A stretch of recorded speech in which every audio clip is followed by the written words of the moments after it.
So it is letting me record. What's going on, everybody? Christian Ballard here with Ballard Sports Media, coming at you with the recording. The SEC West is on the line as we head to Tuscaloosa, Alabama this weekend with Ole Miss and Alabama.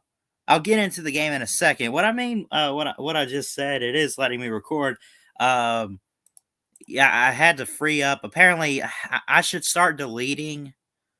Um, like these recordings on StreamYard itself because there's only so much space on StreamYard. Well, it said I used up like all my hours, there wasn't enough time. So apparently I got to delete these so that way I can make room going forward uh, to record. But anyways, enough about that. Let's get into this game here. So we're looking. The SEC West is on the line, at least for right now. A top 25 matchup, top 15 even matchup right now coming up this Saturday. Number 12, Ole Miss taking it to Tuscaloosa, Alabama to face the number 1 and undefeated Crimson Tide, of course. You look at it, ultimately, Ole Miss, you look at their schedule, they played some pretty good teams. Louisville, Austin P, Tulane. I say that. I mean, Louisville, I think, is a good opener. Austin P, Tulane. You really can't say much about it.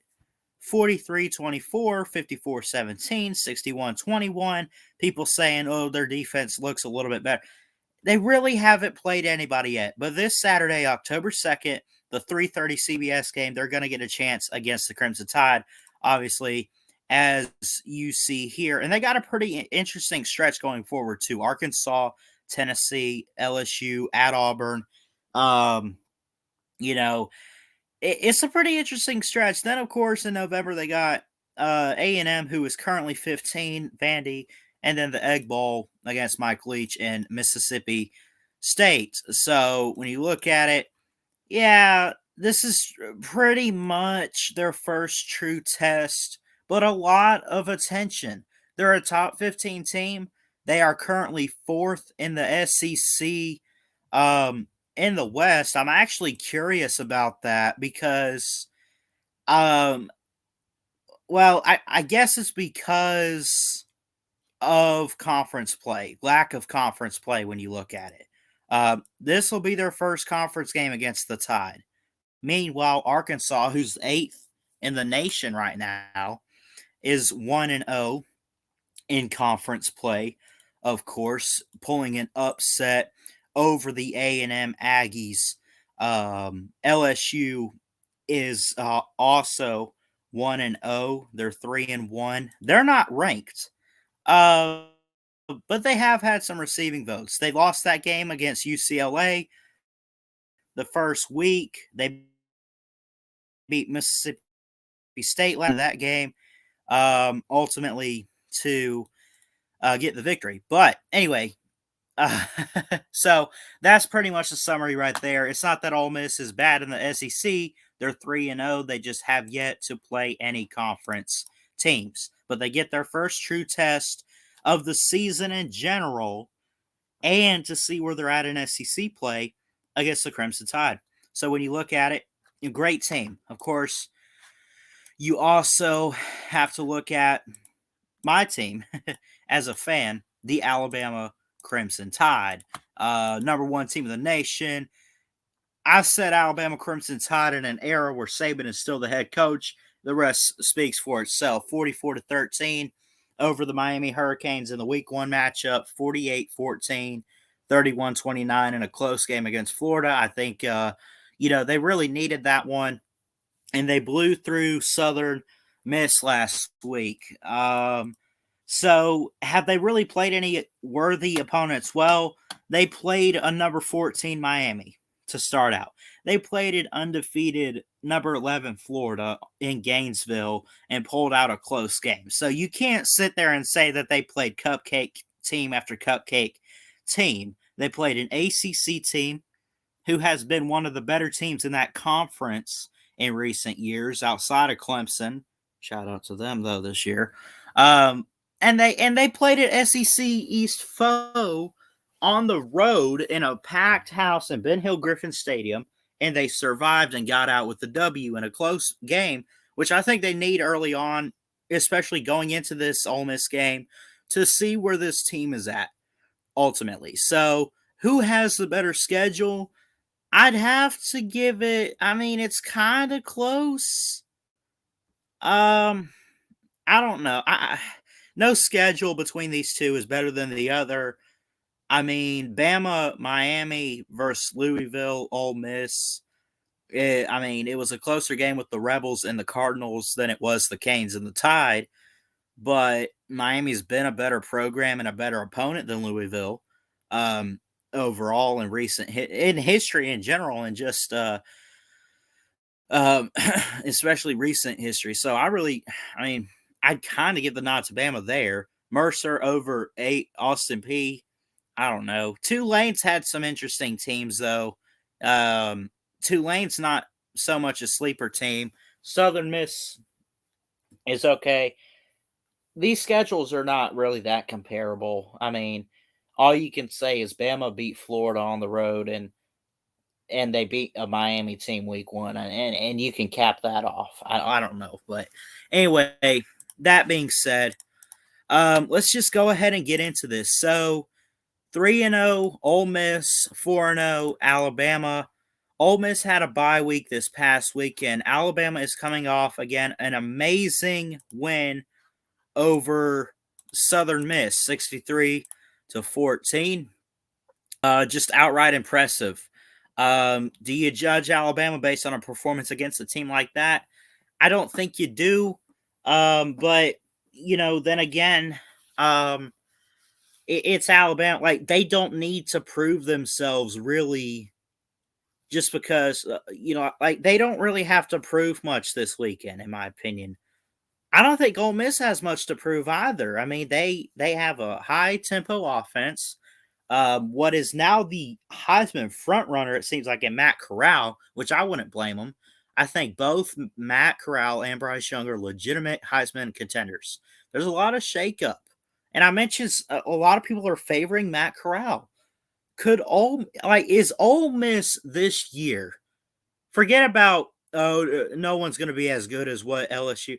Forget about that. But are they just that out of nowhere Cinderella team that got some good attention early on in the season, but ultimately will break out to have like the perfect 15-0 year? Is that Ole Miss? We're going to find out definitely this Saturday afternoon. The 3:30 Eastern kickoff game on CBS for the SEC this week.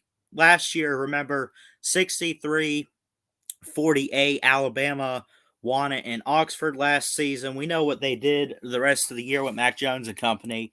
I don't think the 48 points that Ole Miss got were a fluke.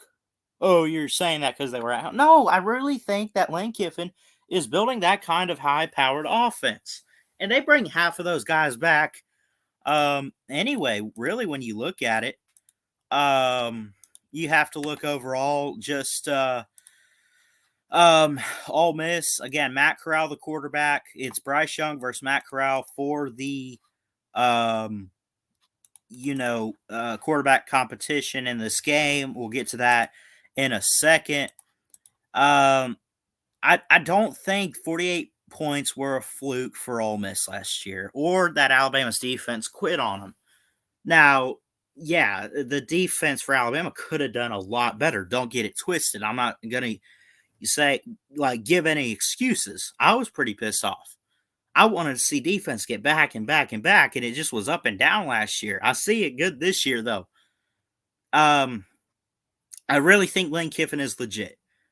I think the offense is very fast-paced, fast tempo. I think Matt Corral is a legitimate Heisman contender right now. Would I call him the front runner? I might actually. I think they're I think Corral and Young are tied. A lot more people are kind of favoring Corral right now, and I wouldn't blame them too much. I wouldn't. But we're going to find a lot about these forget just these teams in general, where they're at come Saturday night. or Saturday afternoon. Again, 3:30 CBS game this Saturday. It'd be 2:30 kickoff Central Time in Tuscaloosa, Alabama. This off season, I want to give a special shout out to my man TikTok Chess Hall. He picked Ole Miss to beat Alabama, and they might. We'll see. I'll get to that later on.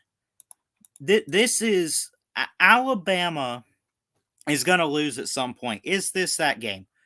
We'll get to that in a minute. I do want to share what I have, just as far as like how do these teams win? Who are the key players to watch? I mentioned the quarterbacks, Matt Corral and Bryce Young, but keep your eye though on some key guys for Ole Miss, right? Keep your eye on Jerrion Ely is a key running back. A lot of people, believe it or not, are talking about. He's got 31 rushing attempts, 188 yards, averaging about 6 yards a carry. He's only got one rushing touchdown. But again, I mean, look, Matt Corral, we're fixing to have the fourth game of the season, fifth game, whatever. He is 3 yards away. 3 yards from 1,000-yard season right now. Chance Campbell leads tackles on defense. Linebacker DeAndre Pierce, defensive back, leads in interceptions. Keep it going here. Just overall, watch Jerrion Ely. He's a strong back. But again, Ole Miss, I think, is more strong on passing, just like Alabama is. They got the talented running back. He's one of the best in the country. But they're going to lead more towards throwing the ball 80 yards downfield for a touchdown, right? Jerrion Ely, I think, is a key player we could watch in this game. He's averaging 6 yards a carry. And that's not too bad, but it's also not too good. He's only got one touchdown so far this year. As long as run play is 28 yards. The reason why those stats, well, I don't know why those stats are bad other than they're just throwing the ball a lot. But I still would like to keep an eye on him as far as, just does Lane Kiffin, being an offensive-minded coach, knowing how Bama's defense works, or he probably will do quite a bit to, shake things up, right?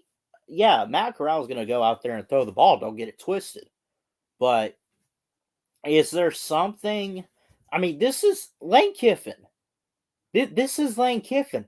He is responsible for pretty much Alabama having the change to becoming more offensive-led with guys like Tua, with Jalen Hurts even a couple years ago. Remember, Lane Kiffin was there Jalen Hurts' freshman year. He pretty much left for his job at FAU, Florida Atlantic, right before the national title game. Steve Sarkisian came in for just that one game, but then he was gone to, well, I don't know. I think he went maybe to the Falcons or something before he came back to Alabama. But anyways, like Lane Kiffin is offensive-minded. He knows Nick Saban, too. Remember, being an assistant for head coach Nick Saban. So he's going to have some things, and I'm sure he's going to throw some stuff his way.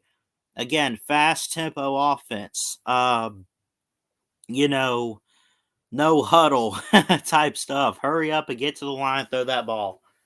He's going to throw some stuff Alabama's way this weekend that I feel like they just won't fully be prepared for. I mean, they'll be prepared, but they won't be full on prepared. Like, look, Ole Miss hasn't faced a defense like they're going to face this Saturday, but also Alabama hasn't faced an offense like Ole Miss. Get the ball out, throw it, throw the defense off guard, hurry up, tempo, fast paced, So these teams haven't really faced each other yet, obviously, on the season, but they also haven't faced what these teams are going to throw. They haven't, again, Ole Miss hasn't faced a defense like Alabama that's strong and to the point of attack with the run game. And then Alabama hasn't faced a hurry-up offense that can throw you off guard with how fast they play. They just haven't. Um, again, just to recap too, who's the better quarterback? Well, Bryce Young, because his stats say that. He's got one interception. Matt Corral doesn't. 997 yards, just shy of 1,000. Matt Corral's hitting 1,000 yards in total on the season this Saturday. I promise you. He's gonna up to double digits in touchdowns. Bryce Young's already got over 1,000 yards, 15 touchdowns and a pick. Again, I mentioned that. Um, it's how did they win, right? Jonathan Mingo, Dontario Drummond, two key receivers, especially Dontario Drummond, 4 touchdowns, averaging about 17 yards per catch. That's pretty good. Jerrion Ely, I mentioned, a strong back, but Alabama and Ole Miss are more on the passing side. So is he going to get more time carrying the football this Saturday? I don't want to doubt it. I don't know what Ole Miss has up their sleeve. I don't know. He's averaging 6 yards a carry with a touchdown so far this year. His longest run play is 28 yards. Get to Alabama real quick. I got 3 guys listed, 2 on offense and 1 key guy defensively. But 3 key players I see that you need to watch for Alabama. And again, these are besides the quarterbacks because everyone wants to see these Heisman contending quarterbacks go head to head. But keep your eye on for Alabama. Keep your eye on Brian Robinson Jr., right? The running back. Yeah, we're throwing the ball more. Yeah, whatever. He's a speedy back. He is averaging, though, about, he gets 5 yards a carry. He's only got 2 touchdowns. He's still good. I mentioned the O-line's got to step up. It definitely will this week. Will have to. I don't know what they're going to do. Is Doug Marrone going to get it together? Is Bill O'Brien going to make the right calls? Maybe. I would still watch Brian Robinson. First off, he blocks really well for Bryce. Sometimes you get the running back out there to block for a receiver or something, lead blocker. He does a good job of that. He is a good running back, I think. I think the lack of stats so much for him comes because, again, they're throwing the ball more. He does have over 200 yards already. He averages about 5.6 yards a carry. He's got 2 touchdowns. Longest rushing play is 23. 37 rushing attempts, 208 yards in total. When you look at that. So, but the key receiver this year, too, and John Mechie's out there. He's there. He's got the most receptions when you look at it. But you want to talk about yards? Talk about Ohio State transfer Jameson Williams. 12 receptions, 299 yards. Just one short of 300. Oh, and he had a great game last week. He had like 2 key touchdowns last week against Southern Miss. I put them together for that video, but seriously, Jameson Williams is the key receiver for Alabama. Comes out of Ohio State. He picks up, Alabama, and he picks it up fast. Speedy receiver, again, 12 receptions, 1 shy of 300 yards. He's got 3 catching touchdowns. A key defensive player that I'd watch is Phil Mathis. Phil Mathis has 4 solo tackles, 2.5 sacks, a big guy. He's really fast and to the point of attack of the offensive line and any lineman he can get through and just get to the quarterback, pressure the quarterback, question his decision making, and get there. So I'm just going to go ahead and cut to the chase. Both of these teams are more, just high-powered offense with great receivers and weapons for these quarterbacks, Matt Corral and Bryce Young, Ole Miss, Alabama, right there, respectively, right? How do these teams win, though? Right? How do these 2 teams go head-to-head in this game and get the win done? I think that, again, I mentioned Ole Miss hasn't really faced an offense like Alabama's, um, but also Alabama hasn't really faced, their defense, right? We talk so much about their defense, what they're doing. They haven't faced a fast tempo offense like Ole Miss. How did these two teams win? Well, I'm going to start with Ole Miss. They got to get a fast start offensively. The defense has improved this year. It's looked great. Is it enough to slow down Bryce Young? I think in some ways, yes. But there's still going to be some points scored in this game. They got to have, again, fast tempo offense. Throw Alabama's defense off guard. Get out there. Go at it. Jerrion Ely has got to get the run game going. 31 carries again, 188 yards and a touchdown so far for Jerrion Ely, the key running back for Ole Miss. He's going to get a couple touchdowns in this game, I'm sure, in some way, shape, or form.